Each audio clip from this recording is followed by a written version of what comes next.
Hello there, everybody. Welcome back to the show. In today's video, I've got a very classic game. Bobby Fischer with the white pieces, Mr. Robert James Fischer, as he was known to the government, I suppose, and Reuben Fine with the black pieces. Reuben Fine was a very strong player as well. This game, when he played this game, he was actually retired in 1963, and he was actually a professor of psychology. He was the seven-time US Open champion, and in between 1930 and 1950, he was known as one of the strongest players of the time. That was when Alexander Alekhine, or Aliechin, or however you pronounce his name, was world champion, and he was actually invited to play in the World Championships as well on a few times. This game was played in, as I said, 1963 in Manhattan, um, in what's called a Skittles room, which is essentially um, just a nickname for playing blitz, because with all the wooden pieces, with blitz when you're playing really quickly, they're all flying off the board, and so it's got the nickname Skittles. Um, some people, when I was researching this match, I think some people thought that this game was played in a bowling alley, but that's not what a Skittles room is in chess. Um, yeah, Fischer was 19 and Reuben Fine was 49, and this game appears in Bobby Fischer's um, My 60 Memorable Games. I believe this is game 41. A very good book if you want to, learn more about Bobby Fischer. One of the greats, maybe even the greatest. Debate that in the comments. But yeah, anyway, the game starts as a lot of games do. I'm sure we've all had games like this, um, where simple developing, and then Bobby Fischer decides to go for the Evans Gambit. This is, it's. I've actually not experimented with the Evans Gambit too much. Maybe after this video, I'll play a few games in the Evans Gambit, but it offers very good chances for white. It's very romantic in its style, and um, yeah, Reuben Fine accepts it with bishop takes here. Now, you've gambited the pawn as white. What do you get in return? Well, after c3, um, after c3, you can see that this queen here is able to be opened up on this diagonal, attacking f7, and this bishop can come to any of these squares and has very, very good chances on this diagonal. But also, if one of the main moves in this position, if black comes back to bishop e7, then you can open up the center with something like this, and this is seen as very good.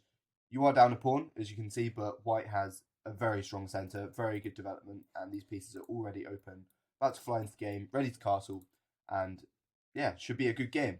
Um, However, the main line is coming back. That's what Reuben Fine played in this game, and um, yeah, Bobby Fischer strikes open in the center, as you should in this position, really. Reuben Fine again takes this pawn. You can't take back, of course, because of this pin. So Bobby Fischer castles. He's already castled. His opponent's king is still in the center. More on that later.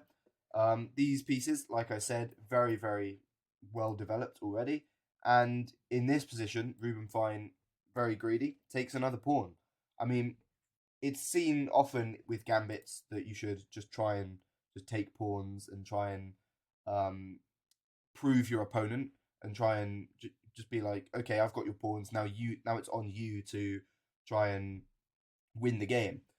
Um, and so that's what Bobby Fischer tries to do. He accepts the challenge. He comes queen to b3.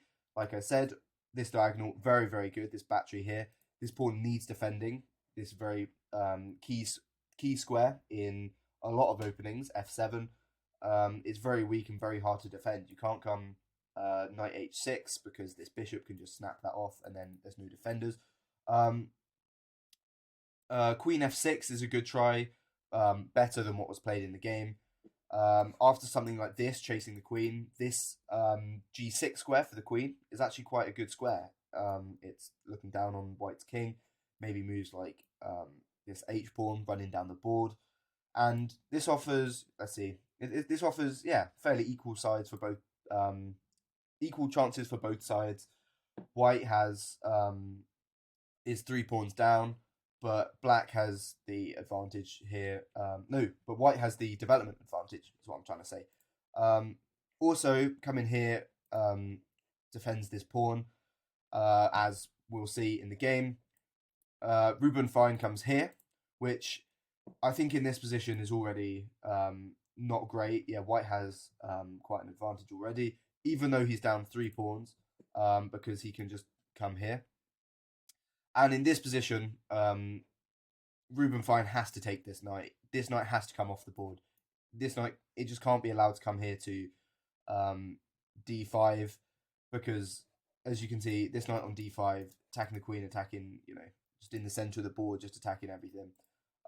Instead, he comes here, which does defend this d5 square and prepares the king to castle. However, after this knight does hop into d5 and this exchange happens, here in this position, it's actually a critical position here. You could take with the bishop. I'm sure many of us would, because we don't want an isolated pawn here. However, in this position, black could just castle, and this is actually fine, I think. Yeah, exactly. This is fine. And so, in this position, you need to keep the pressure on. You need to, get tempo, play with tempo. That's very important when you're down in material and you're playing a gambit. So yeah, Bobby Fischer, I can't talk, keeps the pressure up with this, with pawn captures, which looks like it breaks off this diagonal, and it does, but that's not nearly as important as keeping up the pressure. And after this knight comes here in this trade, you can see now that this just completely opens up this diagonal, open file, but also opens up this diagonal with these pawns now gone. So he comes here with tempo on the queen. This queen has to move. Where's the queen move to? Well, he moves the queen over here to g5, protecting this pawn here on g7. And now Bobby Fischer tries this deflection tactic with h4. Fine in the game takes the pawn, which proves to be a mistake. Better is probably just coming back here to g6. Again, you can't really let this bishop capture on g7, as we'll see in the game. That just weakens all these dark squares and just completely ruins the king side here for black. Maybe even as well, you could come back to e7 and just try and prevent this rook coming here to e1 on the e file and trying to open up the king. Maybe trying to develop this way and just castle long. You've got the material lead. You just need to hold on in this position. Instead, Ruben Fine, it is a blitz game, you have to remember. Takes the pawn, 3 pawns up, very greedy, but this position is in fact just completely lost. As Bobby Fischer plays the top engine moves as usual, coming here, attacking the rook moves, and here Bobby Fischer sacrifices an exchange with this rook on this open file, checking the king, and you can see now how powerful this bishop is, preventing the king coming to safety here on f8. This king is forced here. I mean, you could exchange here, but we have the exact same position. Ruben Fine saw no use in doing that. And in this position, on move 17, Bobby Fischer found a very, very nice deflection tactic. I encourage you here to pause the video to find the move quickly. I'll give you a few seconds to do that. Well done if you saw it. Well done if you paused the video and found the move. All that jazz.